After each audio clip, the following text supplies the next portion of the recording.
Okay, for this video, I will review what a greatest common factor is and how to find it. So first of all, what is a factor? You can think of a factor as the dimensions of an array. So in this case, factors of 15, for example, would be 3 and 5, because those are the dimensions of the array.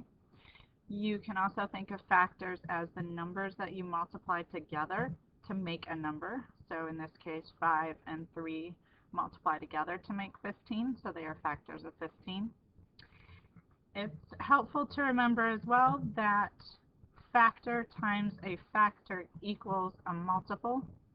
So again, the numbers that you're multiplying together, factor times a factor, are your factors.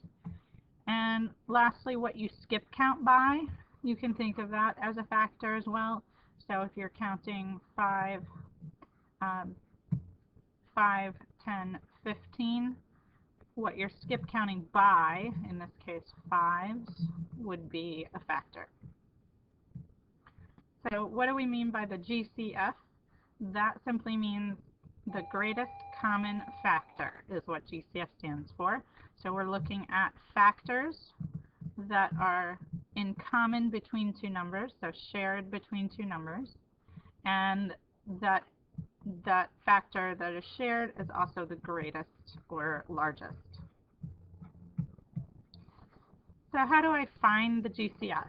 Well, one way is to make a list of all the factors of the two numbers that you want to find the GCF for. So if I'm finding my GCF for 12 and 28, I'd list first of all the factors of 12.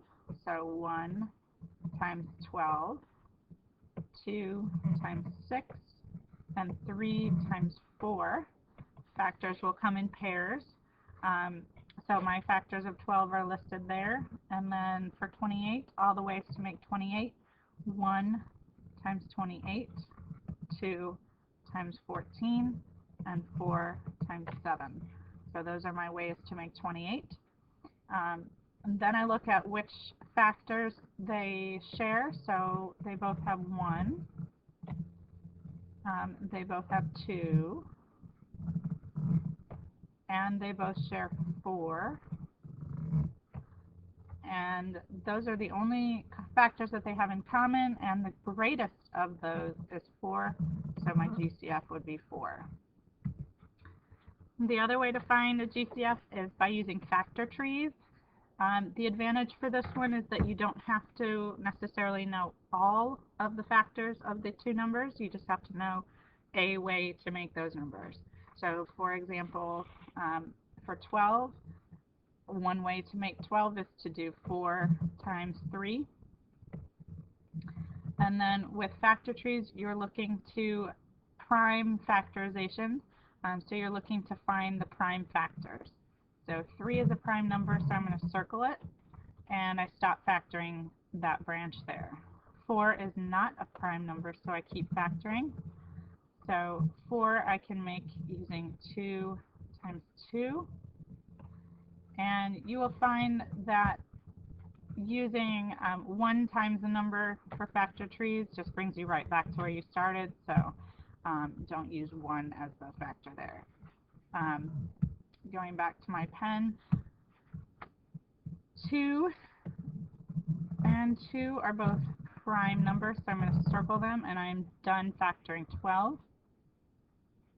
Now over here for 28, one way to make 28 is 2 times 14. So I'm going to write 2 times 14.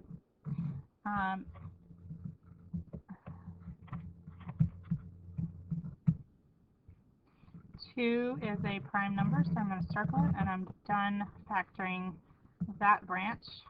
14, though, is not a prime number. I know that because it's even and it's not the number 2. So I can make 14 by doing 2 times 7. 2 and 7 are both prime numbers, so I'm going to circle them, and I'm done factoring 28. Now I look for which prime factors both of these numbers share. So they both share a 2, So I'm going to cross it out so I don't count it twice or anything like that. And I'm going to put it up here in my GCF box. And then they share another 2 as a prime factor as well.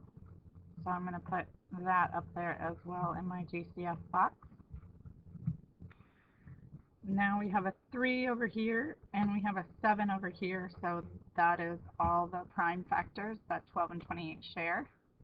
So anything that I've put in my GCF box up here, I'm going to multiply together. 2 times 2 is 4, and so 4 is my GCF. For using factor trees to find the GCF, it is also helpful to know your prime numbers. 2, 3, 5, 7, 11, and 13 are the first set of prime numbers and the most popular. So as soon as you get to one of these numbers, you will circle it and you'll stop factoring. So those are the 2 ways to find the greatest common factor, or the GCF.